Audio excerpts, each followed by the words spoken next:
Shikara ride, shopping, everything is done. এখন রয়েছি botanical garden. ওই মেয়েটা হাঁটতেই পারছে না।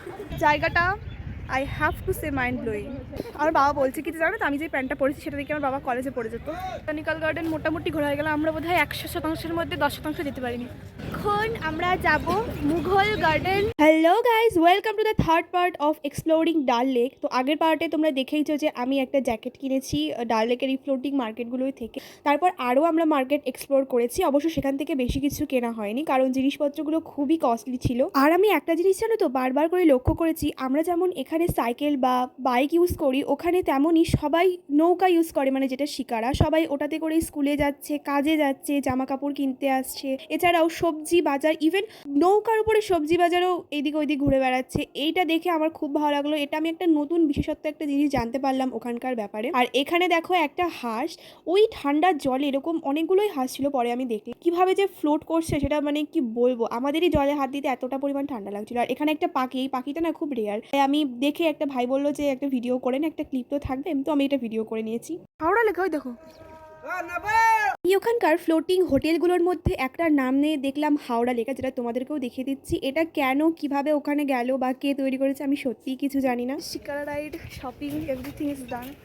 এখন আমরা আমাদের হোটেলে যাব, কারণ হোটেল থেকে একবারে লাঞ্চ করে তারপর আবার আরেকটা সাইট সিন আছে, সেটাতে যাব।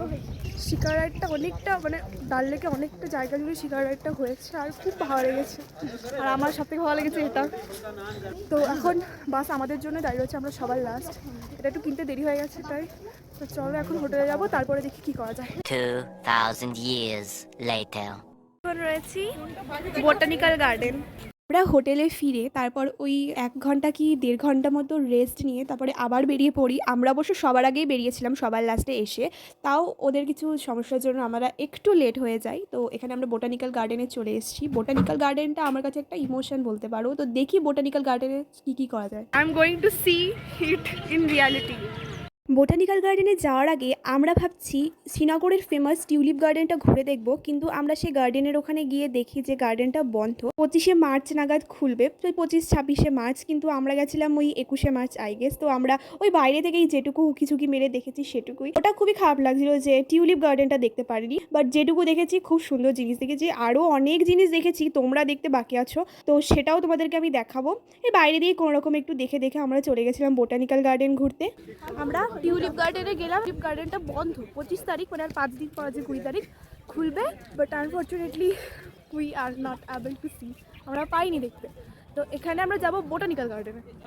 জানো আমি এই বছরে বোটানিক্যাল গার্ডেন পড়েছি বইতে। হ্যাঁ, আমাদের গ্রামে যত গার্ডেন থাকুক না কেন, বোটানিক্যাল গার্ডেনে যাবো অবশ্যই। বোটানিক্যাল গার্ডেন যেহেতু এক্সিটু, তাই আমার বাবা ঢুকতে চায় না। ইনসিটু হলে ঢুকতো, মানে হচ্ছে যেটা প্রাকৃতিকভাবে সেটাতে ঘুরতে বেশি ভালোবাসি, যেটা আমরা মানুষরা তৈরি করি সেটা ভালোবাসে না, একদমই ভালোবাসি না। এখন না আমরা একটুখানি ওপরে যাচ্ছি, একটুখানি খাড়া ঢালা রাস্তা, ওই মেয়েটা হাঁটতেই পারছে না। এই রাস্তায় তোমরা বললে বিশ্বাস করবে না, আমরা এই কয়েকজন মানুষরা কেউ নেই, জাস্ট কয়েকটা গাড়ি আসছে। এই দেখো ওইখানে উড়ে উড়ে উড়ে গেছে, তাই এই যে এখান থেকে দেখা যাচ্ছে, ওদেরকে দেখা এই দেখো।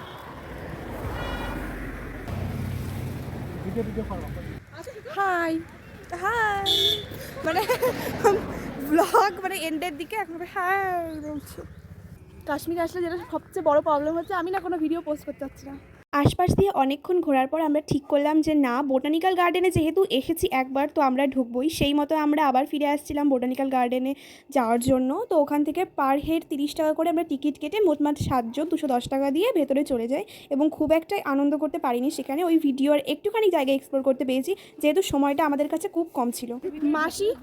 মাসি বলছে কি যে সবার সামনে যাতে মাসিকে মাসি না বলি, তাই এই মেয়েটা বলাই ভালো। তো মামটা আমার মনে আসে না, তাই মাসি মামা মাম। 3জনই সেপারেট পার্সন, মানে 3জনই, আমি 3জন আছে, তাদেরকে আমি 3টা নামে ডাকি প্রফেশনালি, মা, মাসি আর মামা। ওই যে দেখো আমার বাবা টিকিট কাটছে, বাবা মেশো আর ভাই মিলে। এবারে আমরা এই টিকিটটা নিয়ে ভেতরে যাব, দিয়ে দেখি ভেতরে কি আছে, যে এত বোটানিক্যাল গার্ডেন এতটা ফেমাস। তো চলো দেখা যাক ভেতরে কি আছে, আর টিকিটের প্রাইসটাও তোমাদেরকে আমি দেখিয়ে দিলাম। টিকিট দেখিয়ে আমরা ঢুকে পড়লাম বোটানিক্যাল গার্ডেনে। ঢুকতেই পুরো সবুজ, আর বোটানিক্যাল গার্ডেনটা না পুরোটা সবুজ, মানে সব জায়গায় গাছ লাগানো এবং মাঝখান দিয়ে এমন রাস্তা, এখান দিয়ে হেঁটে যেতে খুব ভালো লাগছিলো এবং বেশি কেউ ছিল না, আমরাই ছিলাম। আর পাহাড়টা দেখো তোমরা, সবুজ রঙের পাহাড়, আর এরকম মাঝখানে একটা সুন্দর দিঘি টাইপস আছে, এত সুন্দর লাগছিল। আর কি ঠান্ডা হাওয়া হচ্ছিল তোমাদেরকে কি বলবো, ইভেন আমার চুল উড়ে একেবারে কেমন হয়ে গেছিলো, এবং খুব ঠান্ডা লাগছিল না, কিন্তু এত একটা মৃদু হাওয়া বইছিল, ঠিক সমুদ্রে গেলে যেরকম হাওয়া পাওয়া যায় সেরকমই। এটা হয়তো পাহাড়ের হাওয়া। কি একটা ফুল এটা, বোঝা যাচ্ছে না পুরো গাছটাতে, বাট কুট্টি কুট্টি ফুল এখানে, কুট্টি কুট্টি। ছবি তো